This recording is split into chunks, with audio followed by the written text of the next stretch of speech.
Okay, welcome to day two, our second day.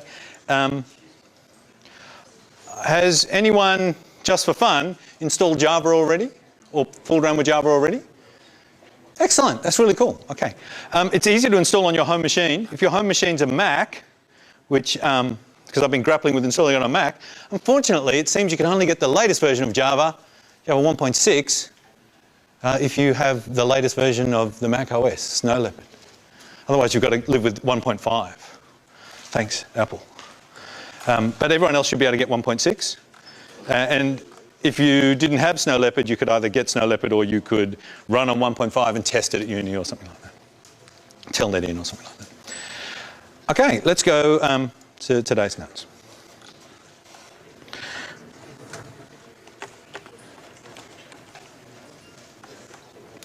So we start with an awesome quote.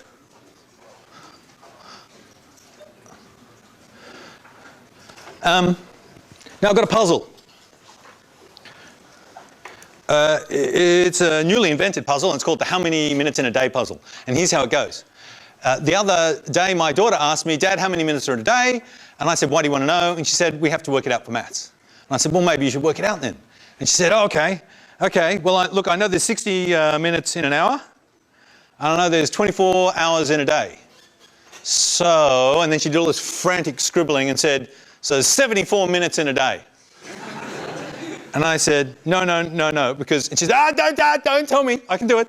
She did more calculation. I see. She came and said, there's 84 minutes in a day. And I said, no, and she said, I'm sure it's right. And she's checking it, and she'd added the 60 and the 24. And so the puzzle is this. Short of saying, no, you multiply the numbers together and doing it for her, how could you tell your daughter or encourage your daughter to work out the number of minutes in a day? She's got to work it out for herself. Through analogy? Through analogy? Yeah. But I want you, it's a puzzle I don't want you to answer right now. Halfway through the lecture I'll ask you what your answers are. But that sounds good? Use an analogy or something like an analogy. Yeah. Okay, and I was thinking about primary school because the girls have started learning history. And I thought I'd tell you a little bit of history in case you didn't know a little bit of history. But a long time ago, about 2,911 years ago or so, the world was a different place to how it is now. We had the Assyrians, the Babylonians, who are the other ones? Syrians, Babylonians, who else was at the cradle of civilization? The Mexicans. Yes, and the Mexicans. Yes, and the Americans. Yes, that's right. Yeah, and so they're over on one side. And then down, a bit lower down, we had the Egyptians. And these guys had empires stretching back into prehistory. Prehistory is like before we have writing, before we can record what's going on, before we know anything. So we can dig up relics from those days and we can see that civilization had been going back a long time. Thousands of years, in fact. And from the archaeological record, we can see that a relatively stable, at least in the case of Egypt, and certainly in the case of China too, the civilization had been going back an enormously long time. For thousands of years, these empires lasted. Now that's amazing. If you have to design something that lasts even, a week or two, that's hard. To design a system that lasts a year or to build something that lasts a year is amazing. But to think of some sort of way of having a civilization or a culture or something that lasts for thousands of years is amazing. And as far as I can see, all these ancient cultures used the same trick to survive and live for a really long time, which is like a twofold trick. I think the heart of the trick is this notion of unchanging, resistance to change. So you have to have a system that's really stable and repairs itself and just resists drifting off the rails. It has to constantly force back to some sort of thing. And so, in fact, both in China and in Egypt, at various times, or one famous example in each case, an emperor decided, no, everything that we've been doing up until now is rubbish. Yes? Oh, no, I was just waiting someone. Sorry, that's okay. It's Wally. Oh, there he is. That really threw me off. Who did it? You did. That's weird, because I thought you were waving at me. I'm a bit sad now. So in both Egypt and in China, there was an emperor or pharaoh who tried to change everything. said, oh, this old stuff we're doing is rubbish, we're just going to do something else.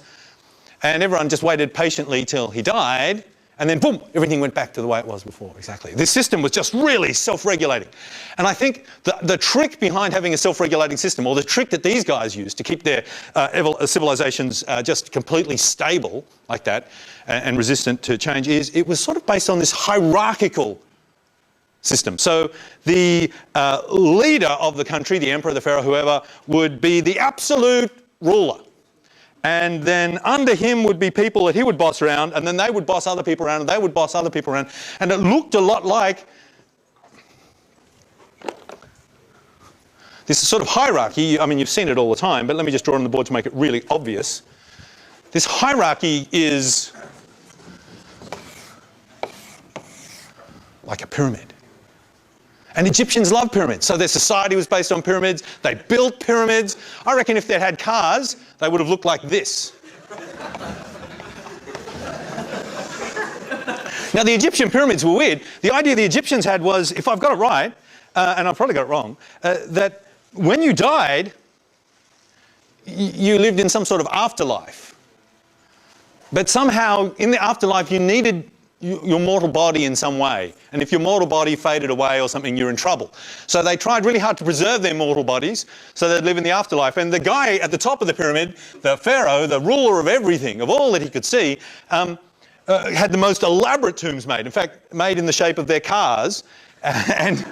And in it, they'd store themselves mummified and preserved so their body wouldn't fade away, so that whatever it was needed for in the afterlife would work. And also all sorts of goodies were put in there with them, so they'd be completely safe. And they built these essentially mountains around them. The pyramids are quite astonishing things. I remember the first time I realised it was when I was looking at a Pink Floyd Dark Side of the Moon poster, and it had a big pyramid on it, and I was just looking at it, and suddenly it hit me, though I'd seen pyramids hundreds of times before. I thought, that's really big. Oh my God, that's so big. That's really old. Oh my God, that's so old. And I just walked around school the next day saying to everyone, they're more BC than we are AD. And the pyramids are still here. The size of it's incomprehensible. So their society is the same sort of thing. It's a hierarchical thing. We know it because we've seen bureaucracies, we've seen the military, we've seen all sorts of similar organisations in our own society which are strictly hierarchical. And the idea being they're fairly conservative organisations. Yeah, the idea of this sort of thing is the person at the top has their will amplified through everyone here. And amazingly powerful and successful. So, for example, the Egyptians would rush this way, and the Babylonians would rush this way, constantly attacking each other. The poor Israelis in the middle would constantly be made slaves and things of either of them, because you just couldn't stand against these enormous, powerful empires. Because one man, the Pharaoh would say, do that, and 1 million people, I don't know how many people were in Egypt, but let's say it was 1 million. 1 million people would do that. He was amplified. Now, this reminds me of the film Avatar. Has anyone seen Avatar? And it's such an amazing film. In this film Avatar, the guy does this thing that often happens in science fiction stories. I think Arthur C. Clarke first thought of it, that he gets into this big sort of suit. And it's like a Mighty Morphin Power Ranger sort of thing. And then when he's in this suit, if he moves his hand, this enormous monster moves its big hand. And he's like, whatever he does, his big mechanical monster does whatever he does. And it amplifies him. And I was thinking, James Cameron, or whoever thought of this film, this brilliant film, is an Egyptian at heart. Because what we've got here is a pharaoh, and he's got the strength of 1,000 people. His move was carried out. So, but if you think about it, the pharaoh, through this structure, has the strength of 1 million people. But what doesn't he have? Yet, how smart is this organisation? It has the strength of 1 million and the brains of one. So these empires lasted an awful long time, thousands and thousands of years. But about the time I'm talking about, a new thing started to happen. And I think I've said up here, when it happened, it was just amazing. It was like, bing! The Greeks, these Greek people, started thinking, let's think of a different way of organising things. Let's not have a centralised hierarchical system where the person at the top executes their will through everyone else and is massively powerful by reason of an amplifying suit. Instead, let's think of all those 1 million people and somehow add them together and see if we can make someone who's not only 1 million times stronger, but 1 million times smarter. a million times more creative, a million times more inventive, a million times more compassionate, a million times more wise, a million times more artistic. Let's see if we can add all the things together somehow. So the Greeks had this crazy idea, which was that all their little cities, as they started to expand around the edge of the Mediterranean, as they started to expand and send little cities out here and there, each city sort of ruled itself. Instead of having one big guy at the front in charge of all the cities, they were sort of quasi-independent cities. Sometimes people call them city-states or something like that. And then inside each city, instead of there being one person in charge of a whole city, which is like, that's removing negative connotations, that's a tyrant system, one person in charge of everyone. Or if you have 5 or 6 people in charge of everyone, or a small group in charge of everyone, that's called an oligarchy. Instead, they had this different idea, which was, let's say that everyone is in charge of everyone, which is called a democracy. Cracy meaning rule by, demo being short for demons, rule by demons. So the Greeks invented this crazy idea that in each town, in each city-state, they would govern themselves and they wouldn't have a tyrant telling them what to do. They would have something called an assembly. And in the assembly, every citizen was entitled to go. Now, we, of course, have to instantly apologise now because their notion of everybody and every citizen was fairly constrained, not including women, people not bought there, people who were poor. You know, the enormous number of people didn't count as citizens, so they didn't have universal suffrage in any sense. But they still had this idea that all the citizens, everyone that they thought counted, could vote in the assembly. So anyone could just rock up to the assembly and vote. And any issue that was put before the assembly, if the assembly voted, that was binding. That was more binding than anything the government would say. If everyone just got together and said so, it was amazing. So the idea was, let's decentralise into towns, and then each town, let's decentralise the power and let everyone have a say. And of course, the scary thing is, dumb things might happen. And an idiot might pass some stupid law and people might do idiotic things. So the downside is far more scary than your controlled hierarchical system. But the upside is far more amazing because maybe amazing ideas will come forward, not just dumb ideas. Maybe the people won't vote for dumb things. Maybe they'll vote for amazing things. And lo and behold, it happened. And the Greeks just exploded. Bang, bang, bang, bang, bang, bang, bang. And in a really short period of time, they sort of changed the world in a way that it had never been changed before. And I've just got a list of some of their achievements here. The first historian. So they weren't just, they had the Homer, or a group of people called Homer. They weren't just trying to tell religious stories like the kangaroo flacked its tail on the ground and that made the Grand Canyon, or some sort of creation myth sort of stories. They were actually interested in what had actually happened.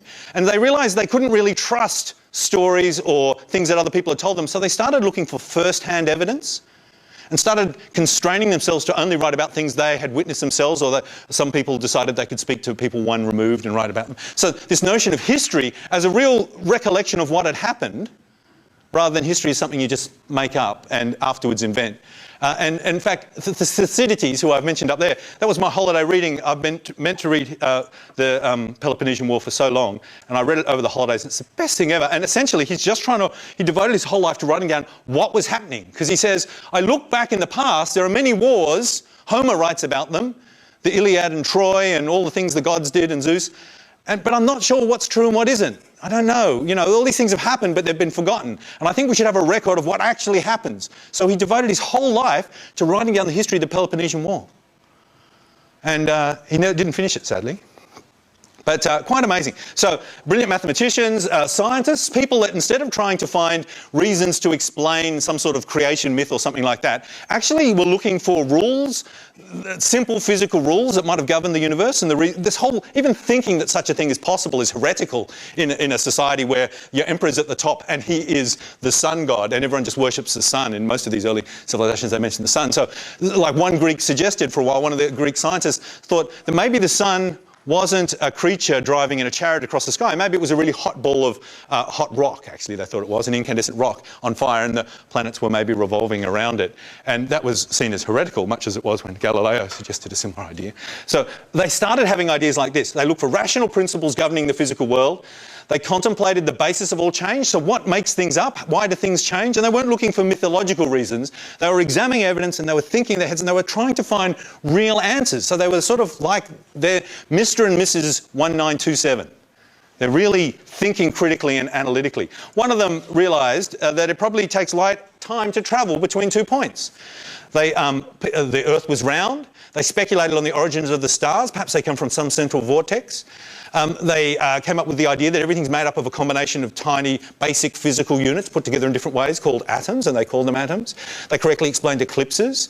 Now, of course, the Babylonians and the Assyrians and things were very interested in the stars for various religious reasons. So they had a lot of records and observations of planetary things happening and astrological phenomena. But these guys were trying to explain it not by myths or stories or something like that, but by actually just trying to work out what physically might be going on. They came up with a rational hypothesis of planetary origin. They knew a lot about the tides and the weather. Sure, lots of other people did definitions too, but they did lots of good stuff. They had evolutionary insights. They regarded man as just another animal, and they were trying to work out why man had become to rule the other animals, what it was about man. And one person suggested because we walked erect, it freed our hands up, and that might have given us an edge in competing with the other animals, and that might be why man is an animal. So these ideas are just, you know, in the Middle Ages, you'd have been stoned to death for talking about this sort of thing, because in the Middle Ages it was, you know, God made man here, then next God made all the animals and subjugated them to man, and you can't even put them in the same category. They're different class of things. So basically, they were just astonishing. They came up with philosophy about thinking about things and trying to reason things. And we have Socrates, Plato, Aristotle, and everyone that follows them, is the basis of all modern philosophy. Everything we have now has grown from them. We've extended on their ideas and so on, but we still refer to them and cite them. They really started a way of thinking. And then after these Greeks, these amazing Greeks, faded away. And why did they fade away if their system was so good? After they faded away, there was this, like a period of, I'm going to offend everyone in the whole world by saying this, but there was like a period of nothing. Now, sure, there were lots of amazing things and lots of cultures did amazing things, but by and large, for the next 2,000 years, the world was a dimmer place. And individuals might have done amazing things, but the rate of change and the rate at which mankind advanced and civilization advanced and philosophies and ideas advanced in this sunny period was just amazing. And then, boom, 2,000, it was to be more than 2,000 years before we started, again, entering this sort of enlightenment, this sort of civilized notion of thinking. So there was this just weird explosion in the past, then it disappeared. And I'm really interested in why did this happen and what can we learn from it in writing up programs? Okay. They did drama, sculpture. Look, I do want to say something about their drama, just briefly. They invented the idea of drama, the idea of a play as we know it. That's a Greek construction. And it's a really interesting, the use they put it to, the reason it's there is through the plays, the Greeks criticised themselves and their society. They had satires where they mocked and ridiculed their own government and their fellow citizens and Socrates. And they had an annual competition every year where the playwrights would put on, compete with each other, and everyone would come and sit in these magnificent amphitheatres to watch these plays where they were just either obscene or rude or ridiculous or scandalous, and they would challenge every idea and challenge every person. And the Greeks as a culture were into changing and questioning everything. And this is, okay, 1927, one of the things we got from that was skepticism. We might as well have said Greekithism. Now, they faded away for various reasons that we'll talk about later on, which are still not completely clear to anyone in the world, least of all me. But their heritage was sort of picked up by the Romans, who also fell in love with them. And many Greek ideas were still carried forward for quite a while. And the Romans were in some senses more successful than the Greeks and lasted for a while. But then they faded away too. And the last bit of Greekness was gone for a long time. And when the Romans actually faded away is debatable, probably Nero, around the time of Nero maybe. We'll look at that in our assignment. But the interesting thing I'm interested in here is the Greek politics. This notion of decentralising, not having a tyrant at the top, issuing instructions and everyone carrying out their instructions, which gives you the strength of 1,000,000 but the brains of one. But instead to decentralise and have 1,000,000 people doing things sensibly. And have no one at the top. Or have someone at the top, but have other people, having freedom of choice and not having to do exactly what they say. And here's how I sort of imagine it with pyramids. I imagine the pharaoh wants everything to be done exactly as he says. So he says, I want the pyramid to be exactly like this, and he draws a fairly simplistic shape, because he's not the brightest person in the world. And then 1,000,000 people spend millions of man hours, I don't know if it's 1,000,000, making this really elaborate thing. And if you think about it, every little detail in the pyramid cannot have been envisaged by the pharaoh, even though he drew it perfectly. Presumably there's occasionally times where a stone slips a bit and there's a slightly tricky joint to be done on the next level. And I think in a perfect Egyptian society, what would happen was the emperor would have decreed what would happen at every single step, and every time something went wrong, it would be the emperor making this decision about how to fix it up and what to do next. But of course, what actually happens in practice is it's too hard to organise this. There's really too much information to describe a pyramid in terms of information theory to all emerge from the mouth of one person. So necessarily a lot of the agents just had to make decisions on the spot. And the person that described this sort of phenomena best for me was David Harrell, who's a brilliant computer scientist who I had the fortune to listen to and talk to one day. And he told me this story that I will never forget about working on the Israeli, I think it was, I'm going to get it all wrong. And the problem about getting any story wrong about the Israelis is that David Harrell and I will now both be killed by Mossad. But let me just say, it was something like he worked on the Israeli anti-something system, anti-missile system or something like that. Oh, he was called in as a consultant, and the military Air Force was really proud that they'd written this brilliant system for detecting when a missile was coming to the plane and caused the plane to do some sort of evasive behaviour. It was something like that, the story. And the story as he tells it was something like this. He sat in the room and the brainy guy, the head of the team, said, here's my plan. Here's what the evasion system does. Here's the idea behind it. Here's how it works. I've designed it. It's fantastic. And David Harrell, being a computer scientist and an annoying person generally all round, said, so what happens if he asked a simple question, what happens if a missile's just coming from directly underneath you when the plane's coming up? And the person says, oh, that's interesting. If the missile's coming directly underneath and the plane detects it, then the plane does this and that and that.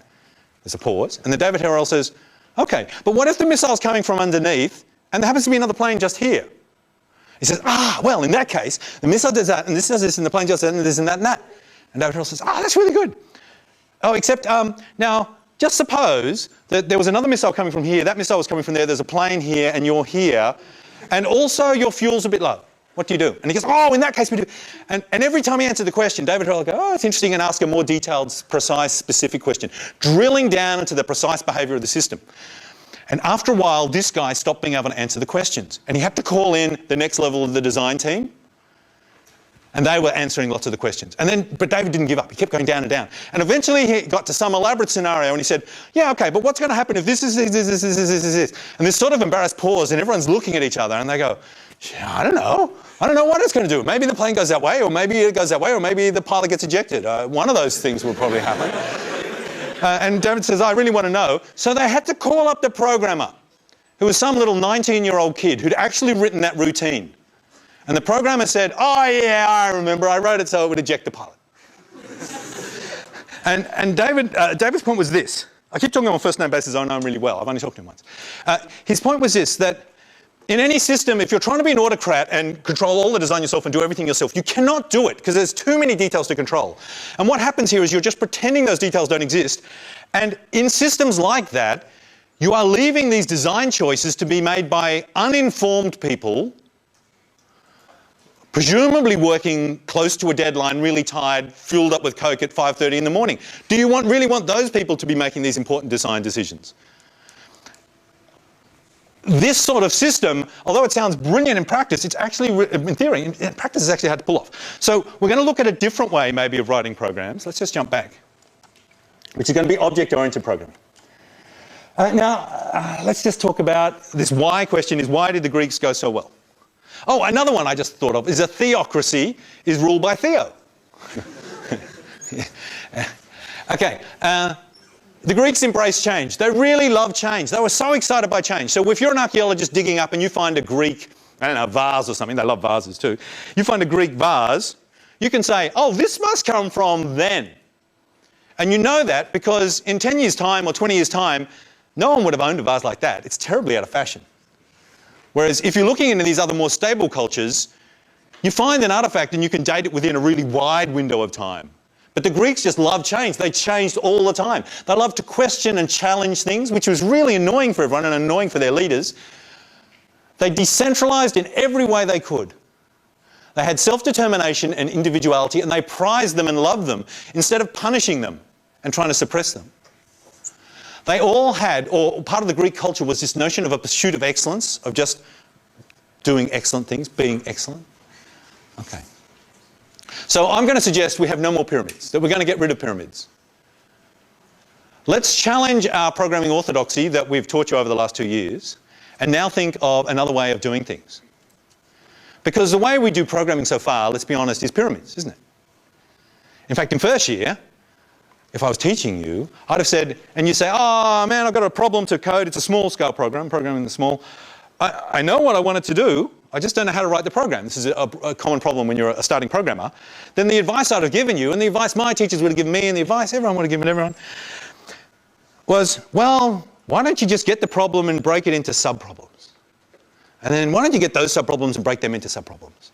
And why don't you write a routine, a top-level routine that calls functions related to each of those subproblems? And why don't each of those functions break them into subproblems and write routines that call subfunctions? And we construct a pyramid or a tree, essentially, from the top level down to the bottom level. And the nice thing about this is it's guaranteed to work. And at the end, you end up with a whole lot of small code objectives to write, and they're doable. And any novice programmer can write a program this way. And it's just a nice way of getting started when you're stuck. So it seems like that's called top-down design, or hierarchical programming. And hopefully you're all familiar with it. It's a nice way of solving small problems. But it actually is a really sucky way of trying to solve big problems, and it doesn't really work. Let me tell you some of the problems with it. Well, can anyone guess? What are the problems with top-down design when it actually got a big system to program? Yeah, I'll start with... Kitten. That's right. Kitten, yeah. It converges to a single predetermined point. What do you mean by that? If you change your mind at any stage. Oh, yeah. Mind changes. Is that right? Yep. It's focused on getting to one. Yes. That's really good. It's focused on getting to this point. So the whole design process starts with asking one question. What do you want the system to do? And then you answer that by dividing that into two sub-questions. And you answer that by dividing that into sub-questions and that into sub-questions. And you end up with this really elaborate structure, all focused on answering this one question. Now, the annoying thing is, what if you get that question wrong? Or, even more likely, no, that's likely, but just as likely, what if the person asking you to do it comes along and changes what they want you to do?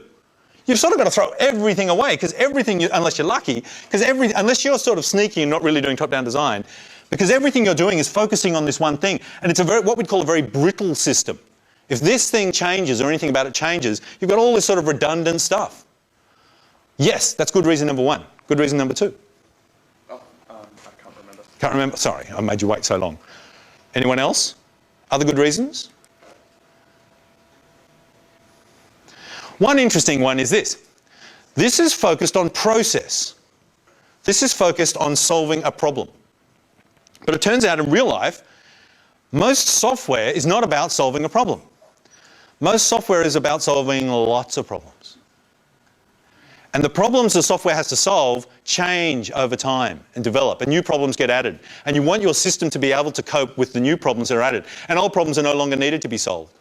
And it turns out the thing that changes the most often in your problem space is the precise things you have to do, the process you want the system to carry out.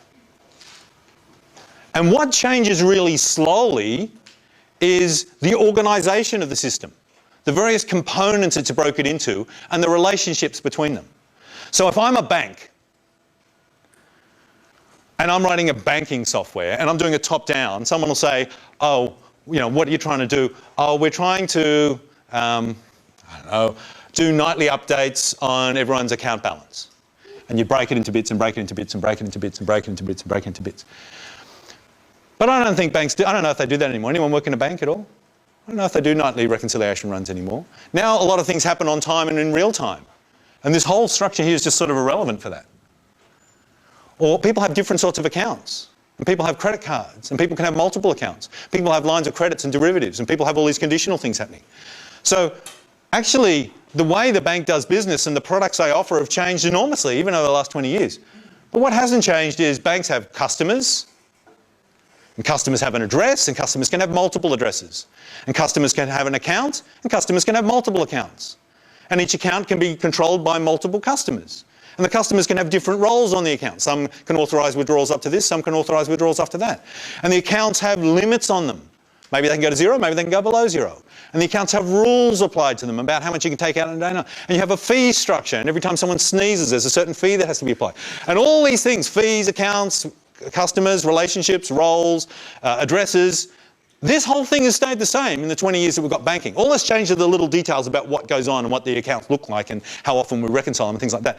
But the entities involved in the whole process have remained the same. And lo and behold, it sort of seems to turn out that in any complex system, the elements of the system stay stable, though how you want to use these elements change over time. So if you're writing really cool software, and you don't want to just keep throwing it out all the time and writing a whole new system every time something changes, what you want to do is you want to write a system that encapsulates these relationships between things and records that, because that's stable, that's not going to change, or change really slowly. And then you want it to be nimble and flexible so you can quickly ask it to do new things without much work and without having to do rewrite. So this is going to be our approach, and this is sort of the idea behind object orientation. Already I was challenging top-down procedural design. Let me now challenge process versus data, which is sort of what I was doing then too, and I'll do that by turning the lights on.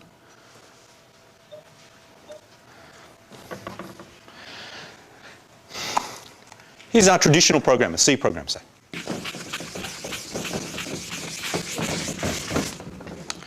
You got some files, okay? They're like a physical thing. Later on we'll look at the relationship of files to the logical structure of a program. But at the moment let's just say we've got some files, and in the files we've got functions. What shape should I draw for a function?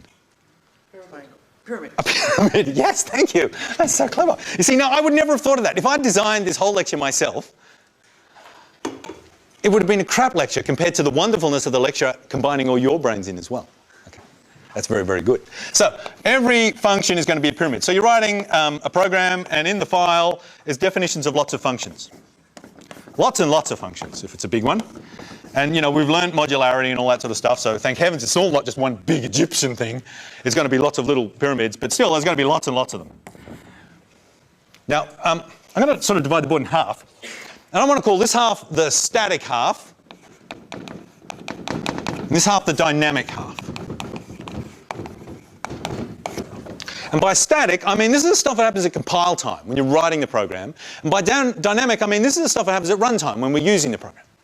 And some things, you know, we saw yesterday when we were talking about linking. Sometimes the linking has to happen between here somewhere. Sometimes things aren't exactly pinned down where they happen. But in C it's fairly clear. We statically write a whole lot of definitions of functions. They're just sitting there. And we compile them and they convert to object code that executes what the function does. So that's the static stuff, the object code, the functions.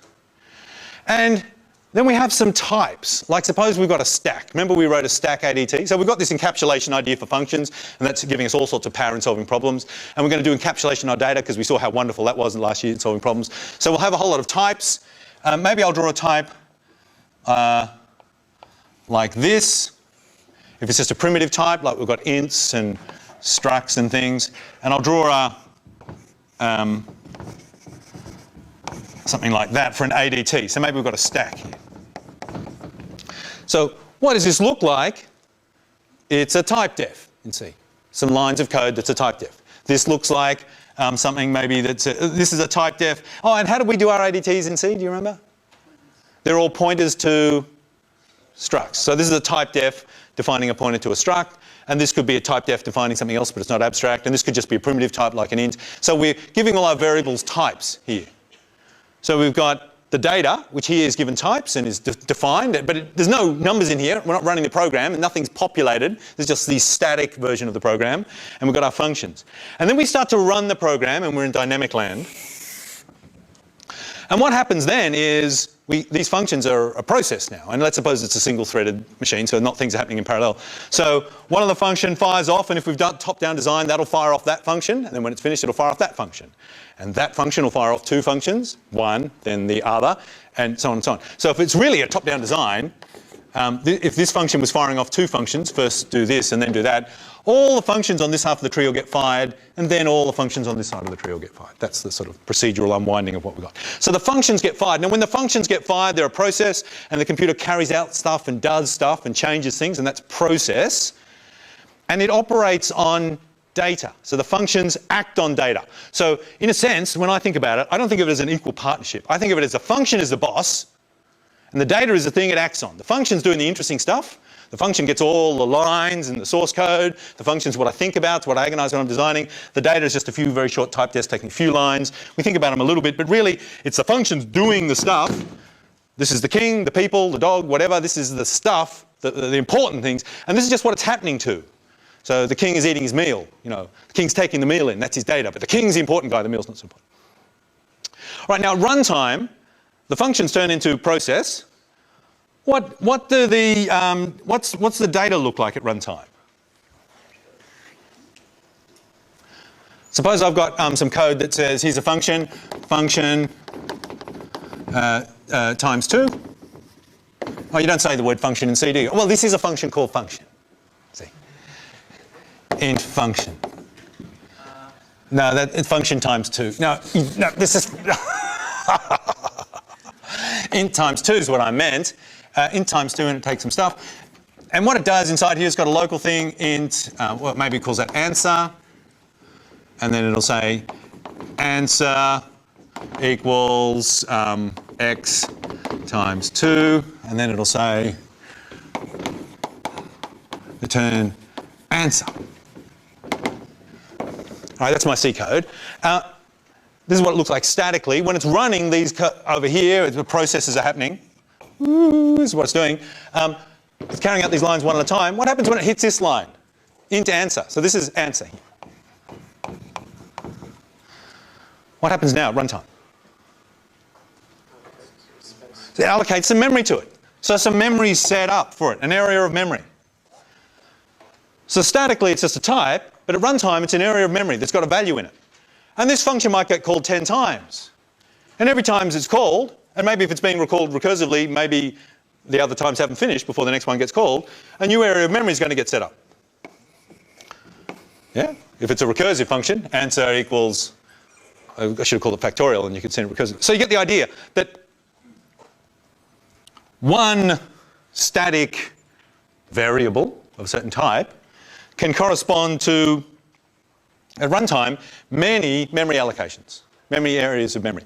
And we allocate memory two different ways in C. One is maybe it's on the stack because it's an argument we define like this, or maybe we do a malloc and it's on the heap. So areas also getting set up on the stack, like with our ADT, it's a pointer to a struct that we'd malloc. So suddenly a stack area is set up. And that's an area of memory, and we might have another stack set up. Yep. They're both of the type stack, the abstract type stack, but you can see it has two instances of it. And these are used at runtime. Now, the main sort of way we've been dealing with programming so far, although we've started to give a bit more weight to our data, we're mainly thinking the important thing is the process and the data is just this passive stuff that's acted on. But for all the reasons I was telling you before about what changes and what doesn't in a system, some people started having all these cool ideas about saying, well, let's pay a bit more attention to the data because the data is changing less often than the process. Maybe it's a useful thing to focus our design efforts from that perspective. And this is sort of how ADTs started to come out. So the idea of an ADT is only certain functions are allowed to operate on the ADT. This function isn't allowed to operate on the ADT. It's not because it doesn't know the internal representation of the class. So these could be the interface functions, say. They're allowed to know about the stack and operate on it. Anyone else that wants to operate on a stack has to actually has to call these functions to do it. So we've got little mediator gatekeepers that guard them. So there are relationships we can set up between functions and data, and that's starting to get more cool. Well, object orientation goes a step further. It says, well, actually, let's not say that the functions are the main thing, the process is the main thing, and the data is subordinate to it, even if it has special powers like an ADT. Let's actually say it's the other way around. Let's say what we're focusing on is the data. And let's say at runtime, we don't have this long, elaborate process on the side setting up bits of memory and operating on them. Let's instead say at runtime,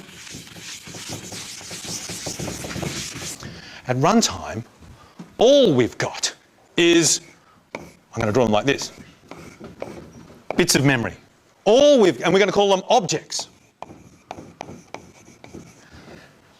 And instead of saying these functions use this data, we're going to say the objects, the data of the system, when it's happening live, the functions live inside the data.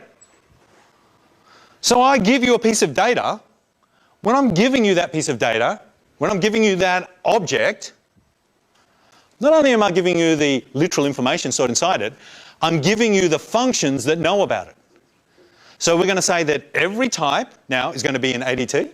We're not going to have anything except ADTs. Oh, we'll have some primitive types. But every type we create will be an ADT. We'll have special functions that can use it. But instead of those special functions that can use it being represented by us putting all sorts of arbitrary limits over here, saying, oh, this function's allowed to know about it, this one isn't, and we're in the land of functions putting restrictions on them, when we create the data, we'll actually write the functions that are allowed to do it at the same time, and we'll put them in the data. So the idea here is every piece of, well, let's call it object. Every object is going to be like a decentralized program.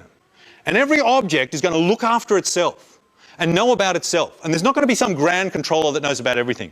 So if we've got an object that's an account, all right, it's a bank or a customer. I've got a customer object.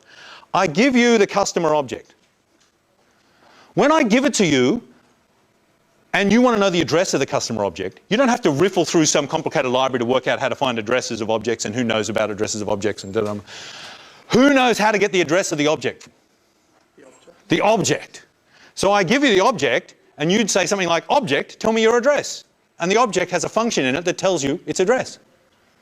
The object's in charge of addresses. It's been delegated that responsibility. It's a city-state. It's not the underling of some master control program. It's in charge of its own destiny. It knows all about itself. It knows about its relationship with other things. And when you want to do something, you ask the object to do it. So if something's going to fool around with the object, you ask the object. You say, object, fool with yourself. Change thyself. Okay, the object does everything. So everything's mediated through the object. So this is, in high level, we're about to do it in detail. This is the difference between a standard approach to programming and an object-oriented approach. Now let's just return to the question I asked at the beginning. How are you going to persuade to your daughter? How are you going to get her to work out for herself? What's the most sensible way of her working out how many minutes there are in a day? You had an idea, which was? Use analogy. That's a good teaching tool to use an analogy. Why would you use an analogy? So that she sort of parallels it and then she realises what she's got to do and how it works. Okay. Rather than telling her how to do it. If I told her how to do it, I'm the guy at the top of the pyramid, or above her in the pyramid. I don't want to tell her how to do it because I'm going to have to tell her every time. I want her to be able to work it out for herself, because in the end the system's going to work heaps better if she can look after herself, if she can do her own maths rather than needing me to do all her maths for her. It's a much more rich system then. So use analogy, that's a great idea. Find something she can already do really well and already understands really well, and explain it to her in terms of that. That's a brilliant idea. And then it's not such a big job for her to work out. So I like this idea of analogy. Yes, you have a particular analogy? Process in the information you're giving her. Say that again? Encapsulate the process in the information. Encapsulate the process and the information. And that's exactly what I tried to do. Here's what I said to her. I could see she was adding them, not multiplying. But she was thinking the problem was that she was getting steps wrong in her calculations. She was focused on the detail. She wasn't seeing she was solving the wrong problem, in a sense. I needed her to take a step back and realise what the real problem was. And I didn't want to have to explain it to her because I'd have to tell it to her every time. So I wanted to find an analogy that had in it the processes already that she needed to use, so I didn't have to give her new processes. They came for free. So here's what I said. I said, well, does anyone else have a solution? Because you might have a better way. I'm not saying my way's the best, but it's just interesting. When I did it, I thought, oh, this is object orientation. I said to her, your birthday's coming up soon. What do you like most about your birthday party? And she said, I knew what you'd say. She said, I love having all the friends over, it's fantastic. In the end, you get lolly bags. And she loves lolly bags. I said, I love lolly bags too. I reckon this year, I'm going to let you put 60 lollies in every lolly bag. She said, 60 lollies? And I said, what is the person in the shop going to think when I go in and ask for 60 lollies? They're going to think I'm a bad dad. And she said, no, hey, you're going to need more than 60 lollies. And I said, are you having people to your party, are you? And she said, yeah. And I said, well, okay, suppose there's 2 people at the party. How many lollies would you need? She said, I'll need 120, but I'm having more than 2 people at the party. And I said, well, okay, well, what if I was really generous and said you could have 24 people at the party? There's 24 people, so you're going to have 24 bags. There's 60 lollies in each bag. How many lollies am I going to have to buy? Well, she worked it out. She did repeated addition. She actually did 20 times. She did it 20 and then a 4 in it. She did it in a complicated way. But she worked it out because it was related to a physical example. It wasn't some abstract problem. This is analogy, or this is also called modelling. What I tried to do was she had an abstract problem to solve, and I gave her a physical model of it. Because the nice thing about human beings is if we see something familiar, we can deal with it. We understand certain things really well. We understand human faces really well. You know, we're so good at distinguishing between faces. Everyone fools around with those Google little catchupators or people's catchupators to work out if you're a human or a robot. And they're always about detecting misspellings or deformed words or letters. And I keep thinking, no, do something people do really well, have faces. Just pop a face up and say, is this face angry or not? Computer's got no hope. But people go, yeah, that's an angry face. And then change one muscle 1 millimetre, and now it's a wistful face. Or is this face forlorn? I guess it's too easy to brute force. But we're really good at doing that. So if you could, I often think if only you could teach or hook your information into people's faces somehow, that's a great way of getting into our heads. So somehow we want to use analogies that we understand, because that's a great way of understanding a complicated problem, because you want to be using all your available mental space thinking about the problem, not just trying to understand the domain, but actually thinking about the solution.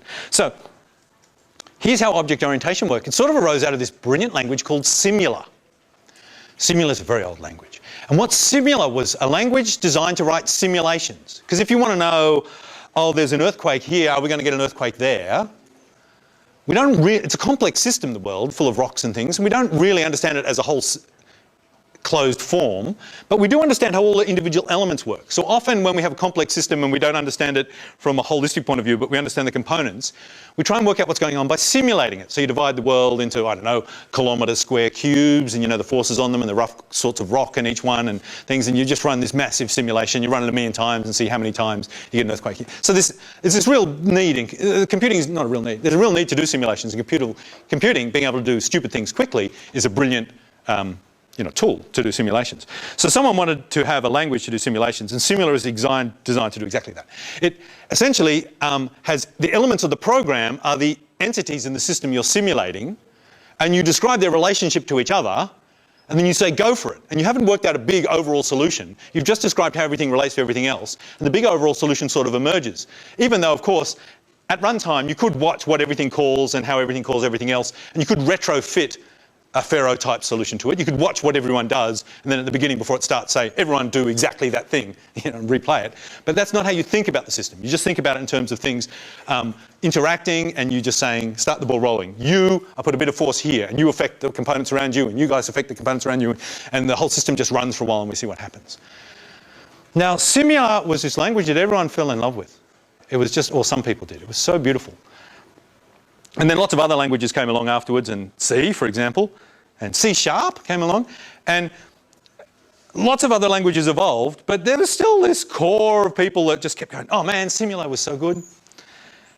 And the ideas from Simula eventually sort of left that language and became a general sort of approach to programming, which is we call object orientation. Orientation means focus on. It's a wishy-washy term, isn't it? But instead of focusing on a program as a series of processes, we're going to focus on our program as modelling something. And the elements of the programs are going to be the components of the system, and we're going to describe their relationship with each other, and then we're going to set it go. And the components are going to look after themselves in a decentralised way, and the whole system's going to carry out its job brilliantly. And sure, we could have written it in a procedural top-down way. Yeah, we could retrofit it to it. But the nice thing about this is it's a wonderful way of designing, in the same way that helped my daughter solve that problem, because we understand simulation really well. A simulation is an analogy. We understand analogies really well. We understand modelling really well. So if I'm writing a piece of banking software and I'm saying first do this and then do that, maybe it's right, maybe it's not. But if I'm saying there are accounts and there are customers, and one account has 2 customers and this customer has this relationship, everything I'm saying, anyone that understands the system can check, and it makes sense. It's not these big leaps. You go, yeah, that's right, that is the case. And yeah, okay. And it's just this way of taking a lot of the cognitive load off you while you're designing, so you can put all your effort into doing what you do good. So this is what object orientation is. We're essentially going to write a program by picking a whole lot of objects and modelling them. Now, we're not always going to model physical things. Sometimes we're going to model abstract things, so it's not exactly going to be like Simula. But this idea, it turns out to be this incredible idea. Now, who has already programmed in an object-oriented way? Yes. What do you think of it? What would you say? It's pretty clean compared to C. It's pretty clean compared to C. Would that be because it's focusing on just what you're interested in rather than all this housekeeping crap? Yeah, you have to focus on the basic things and just go and program. You just go and program. Yeah, it's really just like that, isn't it? Yeah. What do you think? I didn't have my hand up, but... You didn't have your hand up? I'm a tutor. Get out of here. Get out of here at once. Yeah, what do you think? Well, Java is certainly easier to manage memory with. Yeah, no, not Java. I mean an object-oriented approach versus a procedural approach. Well, you can model a lot more real-world situations. Yes, certainly you could model everything in procedural language, but it's much easier in an object-oriented language. You guys had your hands up? Someone along here? Anyone else? Anyone that has just found it amazing to program in an object-oriented language? Yes? What do you think? For me, when I first learned Java, I mean, just for the object-oriented language. Yes. Yeah, it's kind of object-oriented. Just like it's much easier to understand, and it's very more logical personally for me, just because like I've got things just to use in my program, like just write down whatever Yes. just need to straight away. Yes, so it's easy to understand, and I agree with that, because the things you describe in the language are precisely the things you're interested in, and you don't have a whole lot of sort of overhead and complicated things. And you can use things straight away because you've got objects. It's like this quick start thing. Remember I said our approach to this course is going to be we're going to write a small version of the system, then a more complex, and a more complex, and a more complex. That's not going to work if we have to set up all this scaffolding every time before we can build one little thing. But the nice thing about an object-oriented system is essentially you do that by describing, you have a quick start. You just describe a few of the objects and get their relationships right. Then you add some more objects, and then you add more objects, and then you add more objects. And if you're lucky, the existing relationships you've picked maintain and persist. That's what I'm trying to say. And between your different versions of your design, you don't have to do massive rewrites. Occasionally you do, but yeah. Okay, now we're just going to have a quick break. And then we'll return. I did have something I wanted to show you. Do you guys have... Oh, yeah. When you go, I don't want anyone to move too quickly. So I'd like everyone to just be very, very slow as they leave the hall. And at the end of the break, I'll just tell you all it's time to start again. And I'll start speaking slowly again at that time. So that's cool. So this is to remind you about your show and tell. I hope you're all looking for cool show and tells to show your people at work and in your tute next week. Okay, so we'll take a 10-minute break now. Go.